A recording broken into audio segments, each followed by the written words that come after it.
You're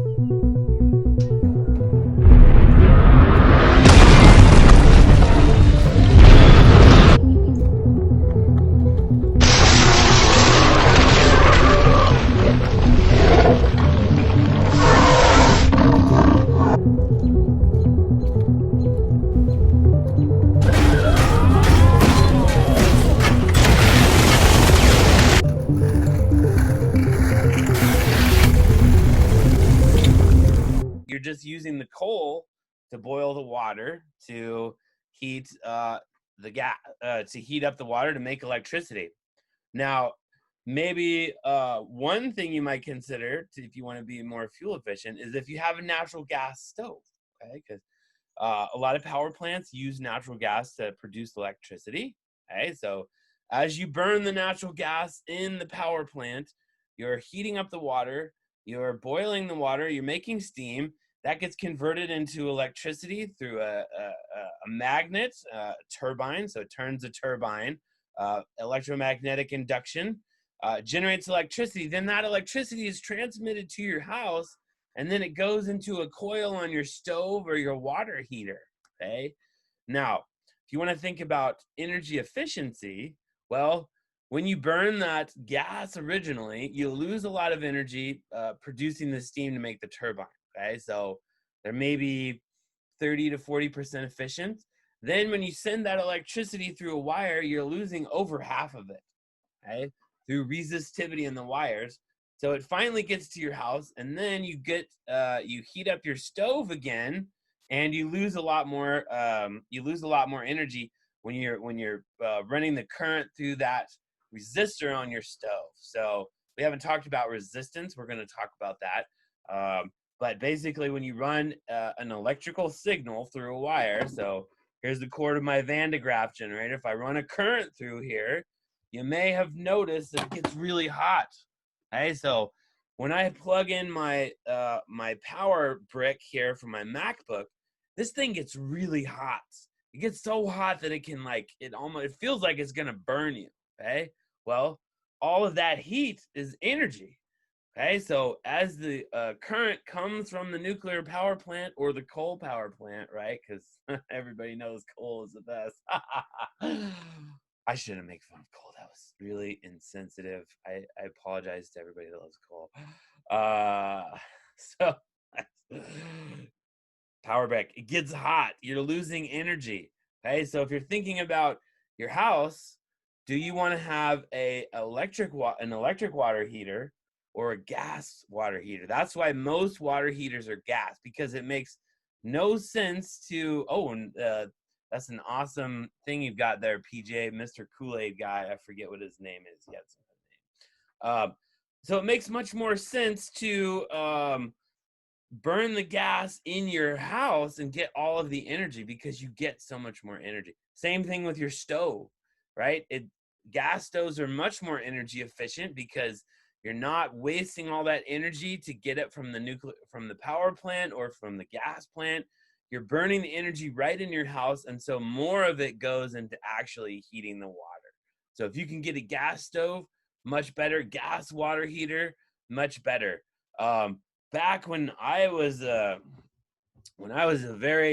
only a kid and Jimmy Carter was president, I don't really remember that, but I was briefly alive for the Carter administration. Don't look it up. Stop Googling that. You don't need to know how old I am. Don't Google that. Okay, when was Jimmy Carter president? Well, one thing that he did was he gave an incentive for people to have solar panels on their house. And so they used to have the system where you could put solar panels on your house. So my dad had it, and it would heat a water glycol mixture, right? And it would the glycol would flow up through the solar panels. It would get really hot, like over 100 degrees Celsius, because you can heat glycol much hotter than water. And then you would take that glycol and you could use it to heat your water. So solar panels, there's several different kinds. Some of them you make electricity, others you just use the heat. So like in the wintertime, you can also use the glycol water mixture to heat your house. You don't even need electricity. You can have the glycol pumped right into your furnace, and instead of burning gas or electricity, you can just heat up the air with glycol. and then your electrical bill could be like $5 or $10 a month, which in the winter is very small. So, you know, not only do these systems help our planet, but they also save a lot of money. Who doesn't like money? I don't like money. So imagine, because oh, we got something. Because if you can save a lot of money with these systems. Now, if someone asks, hey, is a Prius more efficient? Does it actually save energy if you look at the entire life cycle of the Prius? Okay, so because you have to think, when you're making your Prius, okay, you've got to produce all the metal. You have to mine to get the metal. You also have to produce the battery. The batteries take a huge amount of energy to process. And so if you look at the entire carbon footprint of your car, you have to consider how much did it take to make that battery? Because it takes a lot more energy to produce the battery than, say, a Hummer. So, oh, yes, that's a great question. Let me get to that in a minute, Sean. So how do we better store the vast amounts of energy that we produce? That's a great question. I'm going to come back to that because that's a really important issue. But for the first 8 years you drive a Hummer, is actually more energy efficient than a Prius, because it takes so much energy to produce that battery. Now, after about 8 years, then you start to get into the energy saving. So the overall footprint of your Prius is actually going to save energy. Okay, so if you have a truck, just let all your friends know that are driving a Prius, and for about 8 years, you're being more energy efficient. I'm not trying to promote trucks. I'm just telling you how it is from the standpoint of energy. Now, after that, you definitely are saving energy. So after about 8 years, you start to save money with your Prius. So somebody says, how do we store vast amounts of energy? Well, that's actually one of the biggest challenges in our society, is that we can produce a lot of clean energy. For example, a hydroelectric dam. There's no air pollution from a hydroelectric dam. Now, we are destroying vast amounts of land, because usually behind it, you have to make a giant lake. So if you have a big dam, like where I used to live in the Columbia River, this huge, beautiful river that pioneers talked about, the natural beauty of the Columbia River. And all these farmers with these cherry orchards were along the banks. It was a huge valley.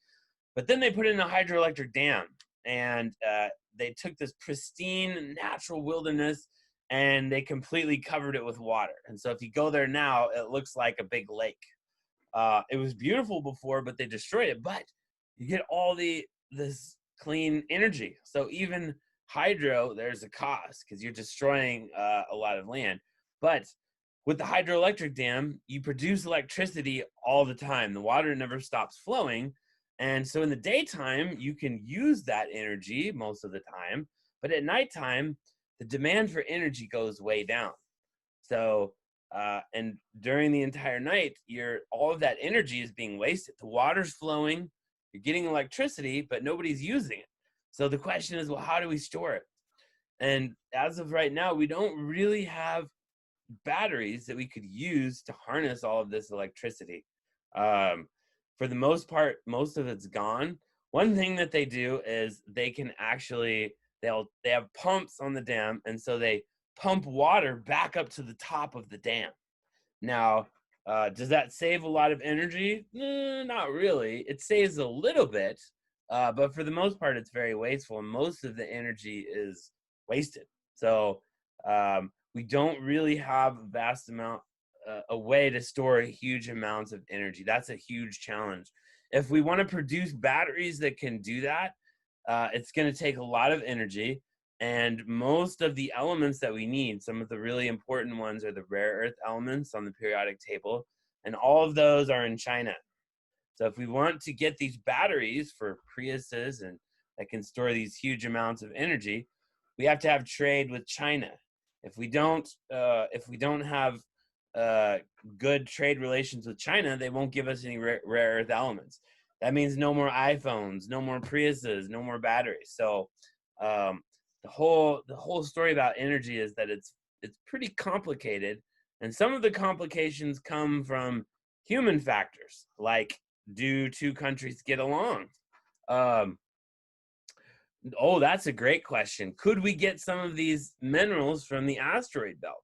Absolutely. There are many, many rare earth elements in the asteroid belt. We think there's probably more rare earth elements in the asteroid belt than are on Earth, maybe, or equally. They're very rare. Some of them are worth more than gold. My favorite element, gadolinium, very expensive, very, very expensive.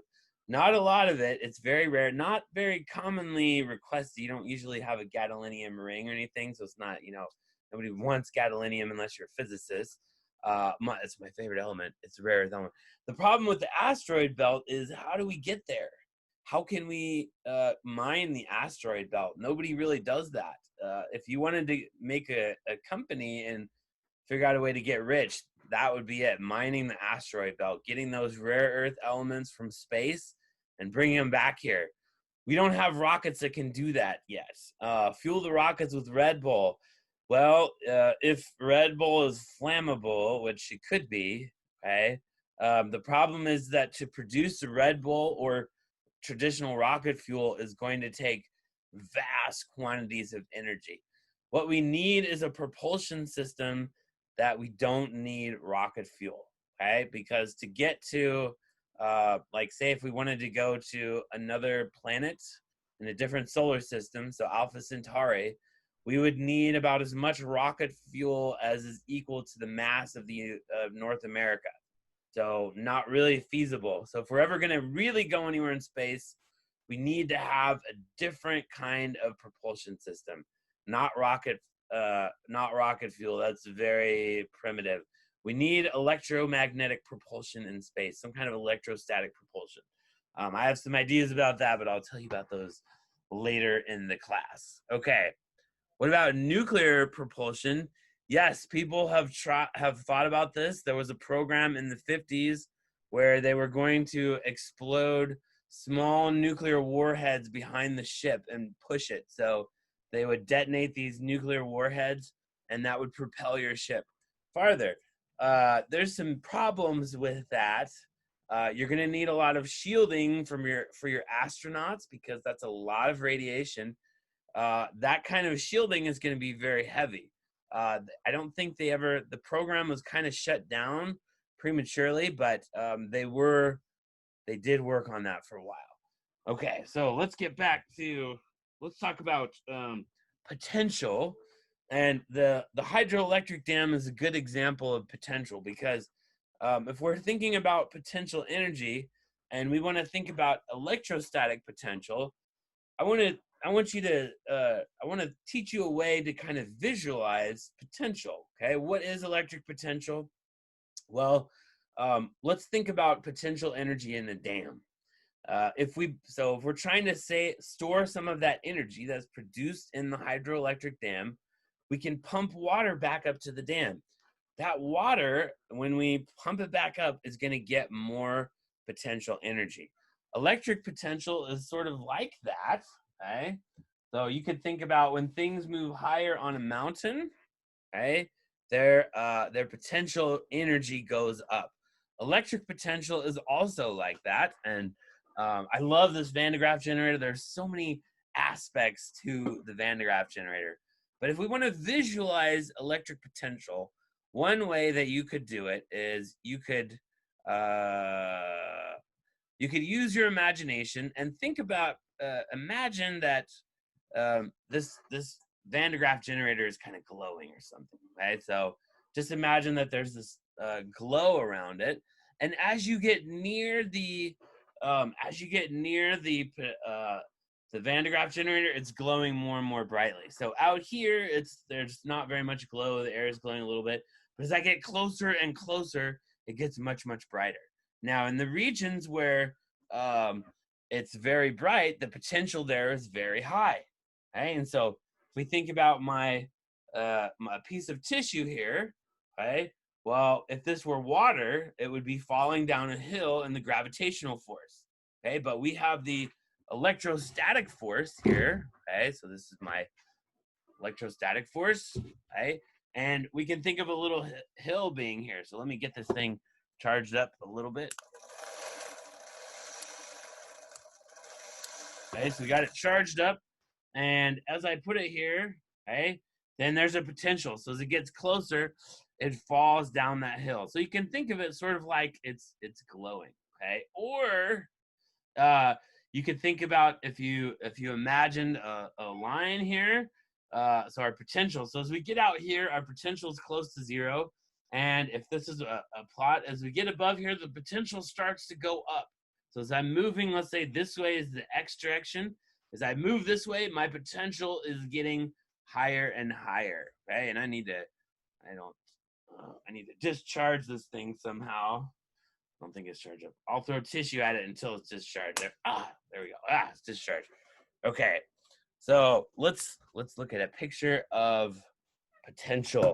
So I'm going to draw my potential, and then we're going to talk about how can we get to the formula for potential mathematically, because that's what we're sort of after here. We want to get a formula for the electric potential, and then we're going to talk about electric potential in terms of an electric dipole.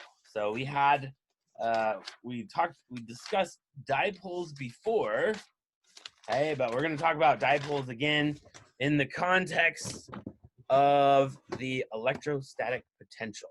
And if we have an electric field, then we can store potential energy in our electric dipole. And I need to get my camera plugged in. So many cords and gadgets to plug in. Okay. There we go. I'm going to share my camera. There we go. Activate camera. Yes, we've done it. Yes. Okay, so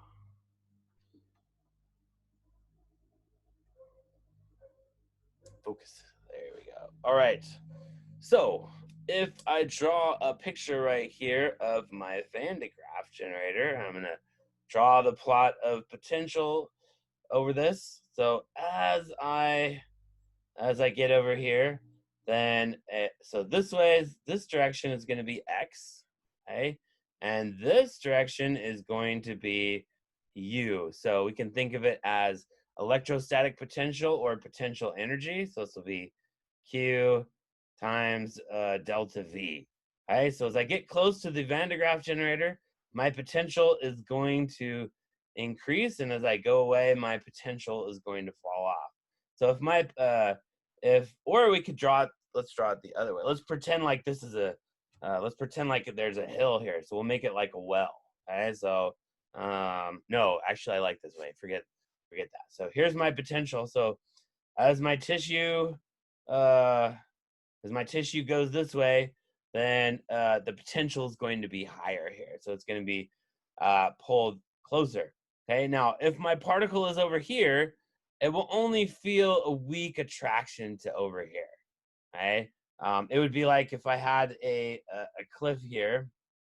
No, I'm not going to draw that. Let's stick with this diagram here. So as I get closer to the edge here, my potential is going to go up. Okay, so that's a good visual. Now, let's talk about an electric dipole. Right, and this is so here we have a positive and a negatively charged particle. All right, and there's some distance here between my dipole, and my dipole moment, if you recall, is a vector. D is a vector, and it's equal to Q times D, the distance between my two charges. So this is called my dipole moment. It points from positive to negative, and this is my dipole moment. Now, if I put my electric dipole into an electric field, so we'll say it's in a uniform electric field, okay, then there's going to be my particles here, my positive and my positive particle and my negative particle. They're going to experience a force from the electric field. So my negative particle here will experience a force F, and my positive particle will experience an equal and opposite force this way, right? And so what this is going to do is it's going to make my dipole rotate. And you might think, oh, this is weird, Dr. Wisby. When would this ever be important? I used to wonder that too, until I started doing research in quantum computing, because this is very important for my own research. Because on my circuits, let me tell you what's wrong with quantum computers. This is why they don't work right now, at least why we think they don't work, okay? In my computer, we have little capacitors like this. So here's one capacitor plate, and here's another capacitor plate. And this side will be positive, and this side will be negative of my capacitor here. Okay, so my electric field looks something like this in here. I have these little capacitors. Okay, oh no, I drew that totally wrong.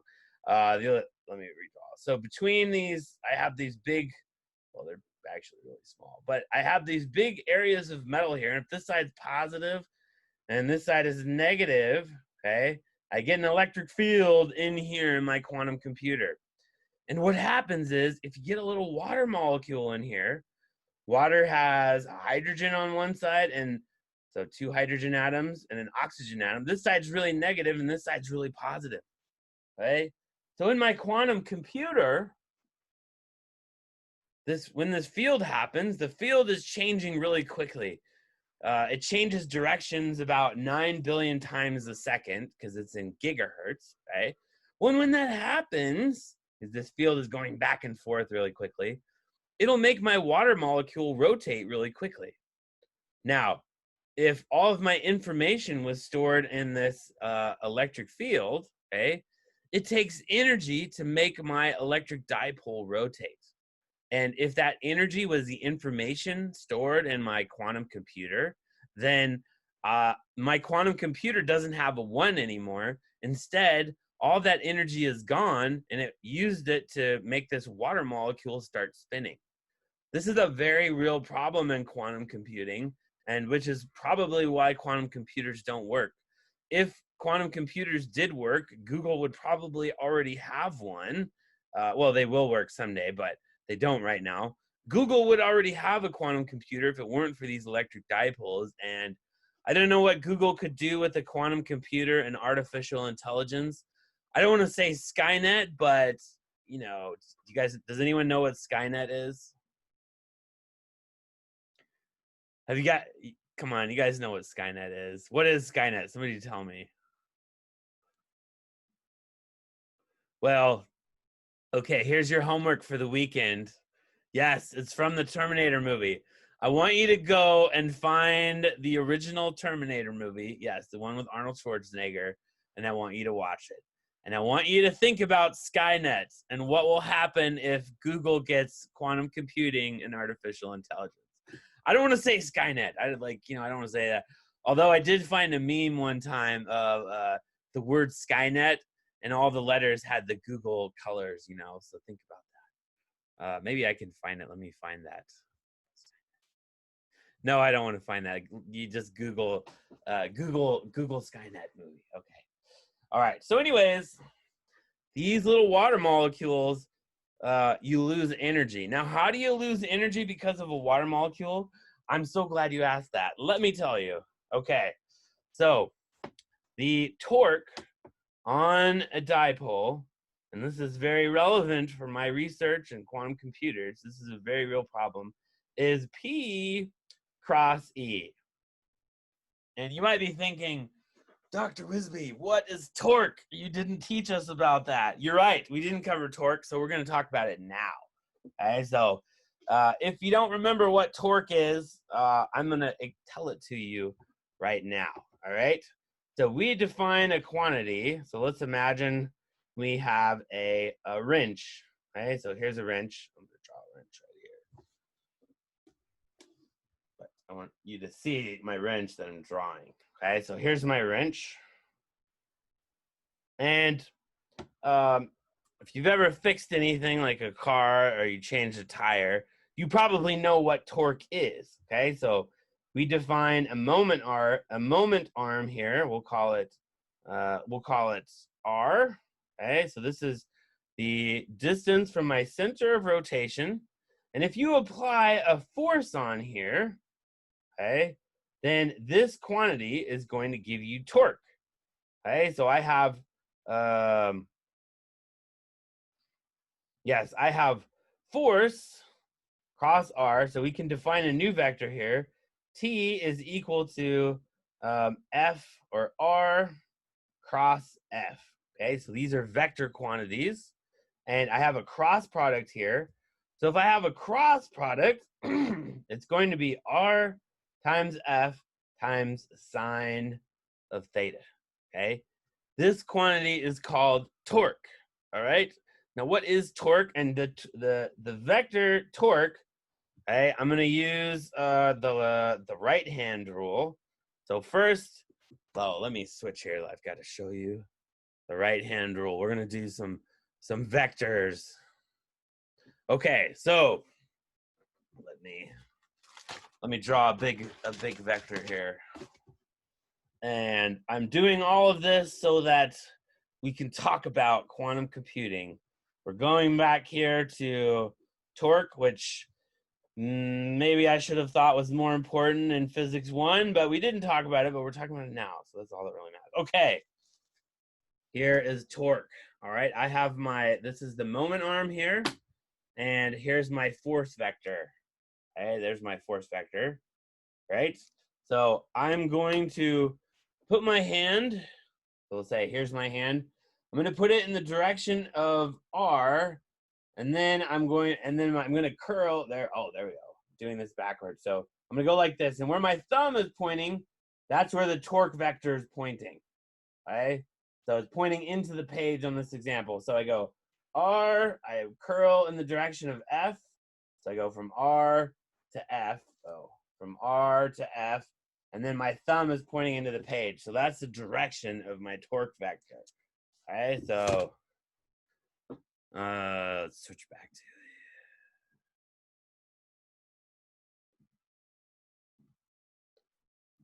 all right, so that was my torque vector.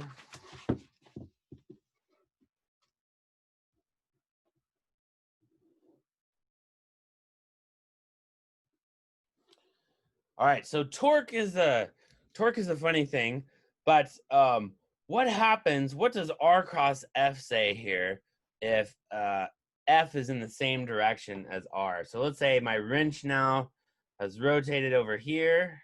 Okay, so my moment arm is going this way, and I apply a force in the same direction. What's going to be the torque on my wrench then if R cross F, if the angle here is 0? Let's say theta equals 0. What's the torque on my wrench going to be in that? 0, right? There's no torque. And if there's 0 torque, that means it's not going to rotate. If you're into cars, okay, the torque is the amount of rotation that you're going to get from your motor. All right, so let's talk about if you're into fast cars. So maybe you like Teslas, right? Because Teslas are way better than Lamborghinis, right? Don't you guys think that everybody knows that? Even a Prius is better than the Lamborghini, right? Right? Okay, you don't agree with me. I know some of you may like Lamborghinis more than a Prius or Tesla. And I understand that. My son's the same way. He says, Daddy, Priuses are lame. Like, no, Benny, they're not. Lamborghinis are lame. Priuses are way better. No, I know. No one else thinks that. Oh, someone in the chat said no. I know. I'm the only one that thinks that. You know what? It's fine. Okay, so let's talk about the torque on your Lamborghini. Okay, because if your wheel is like this, all right, so here's the moment arm of your wheel. Well, your motor is going to apply a force on the wheel like this, effectively. Okay, so you get a force like this, and then you're going to have a torque vector, which in this case, if I use the right hand rule, I put my fingers in the direction of R, I rotate this way, and then the torque vector is pointing into the page here. So torque is going into the page. There, I drew an X. That means going into the page. Okay. So my torque vector is going into the page. So the amount of force that your motor can apply is that gives you the torque right here. Okay. So R cross F. Right. So as you apply this force, then it's going to rotate. Maybe a wheel is a, yeah, well, it's fine. What else can we use? Yeah, so the torque determines how much rotation you're going to get if you apply a force up here. Okay, this is true for wrenches. So maybe you had your, how many people have changed a spare tire? So maybe your car is really old. My first car was what was it? It was a Crown Victoria. Uh, uh, it was from 1981, and I got it, I think, in the late 90s. And so when I would change the tires on my Crown Victoria, I had to apply a lot of force on my lug nut. So my wrench here, okay, so forget the tire example.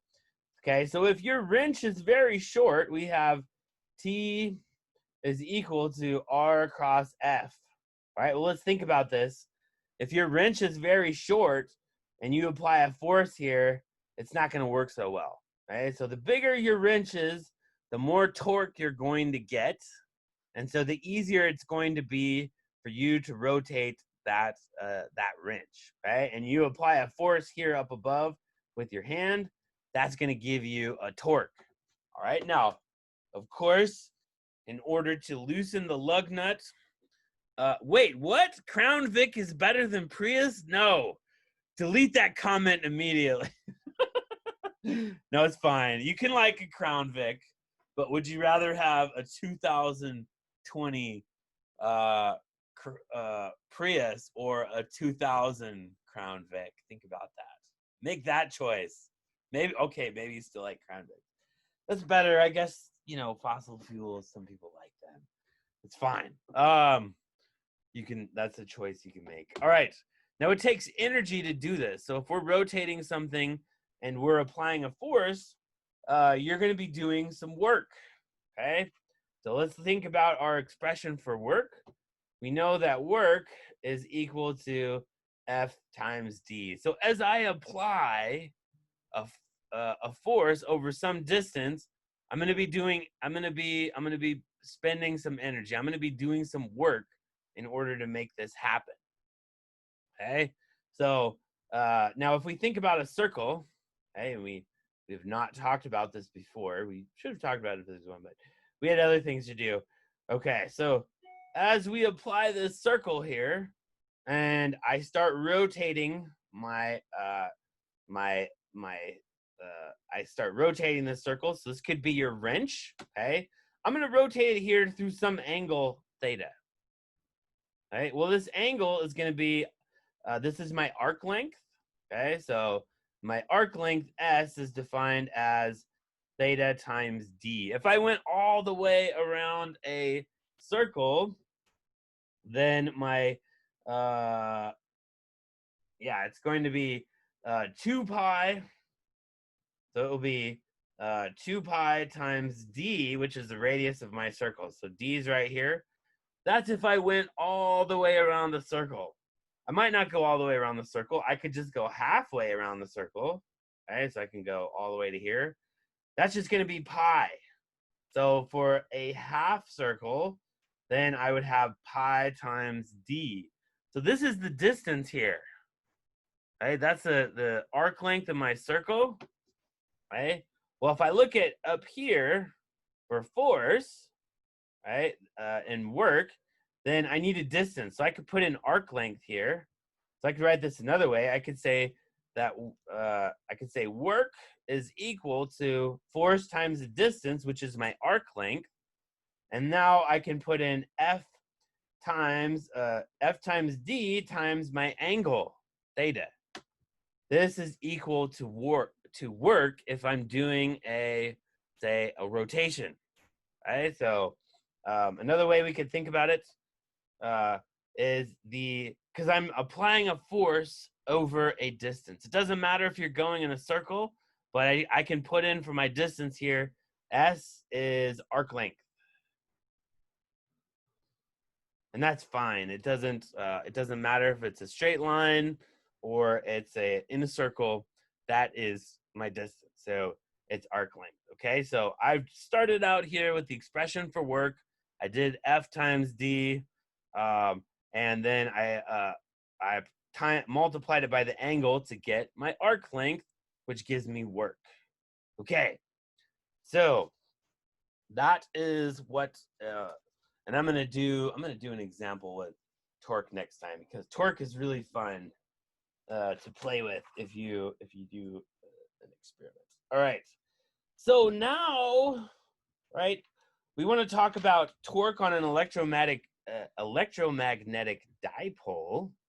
Right? And I said before that torque for a dipole is equal to P times E here. And you're like, what? How did we get from torque down here up to torque over there? Well, let's talk about that. All right. So I know that P is my dipole moment.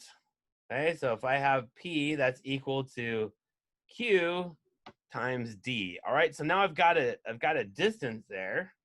Okay, so D is the distance between my dipoles, or between the two charges in my dipole. And I also know that F for an electromagnetic field is equal to Q times E.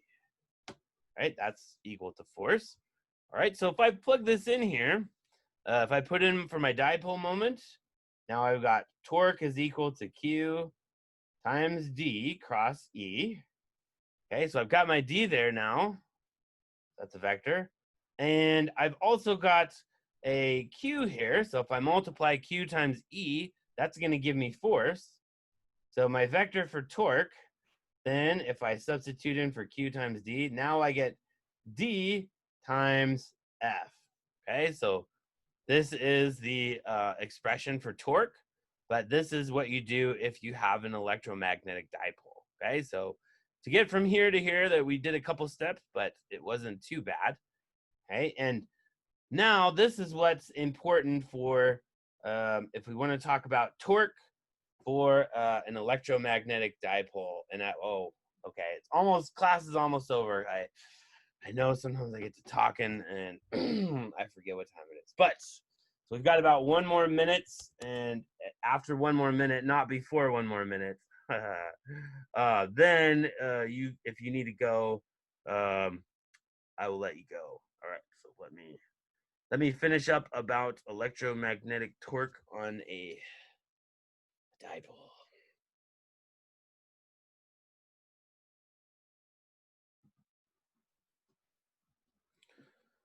All right. Yes. So let's get back here. Okay. So if I have 2 vectors here, then I can write this another way. All right. So I'm gonna continue over here, and I'm gonna say that torque then is equal to the magnitude of P times the magnitude of E times sine of theta, because I had a cross product there, right? And that's gonna give me my that's the magnitude of my torque. Okay, so let's see. This is the magnitude of my torque. We know it's perpendicular to P and E, the electric field. Okay, so what this means is that if my electromagnetic field is lined up with my dipole, there's going to be 0 torque. So let's draw a picture of this, because this is important. So if I have a plus here and I have a minus here, this is my dipole. And my electric field is going this way. So my electric field is everywhere here. Okay. If there is 0 degrees, so my dipole moment goes like this. So at either 0 degrees or 180 degrees, I get no torque. I get 0 torque. Okay. So it is 12:50 now. It's the end of class. So have a great weekend. You're free to go now, and we will continue on in chapter 24 next week. So have a good weekend. Thanks for coming today, and I'll see you guys next week. Have a good weekend. Thanks. See you guys later. You too. Bye, Emily. Bye, Allison. Bye, Steven. Thanks, everybody.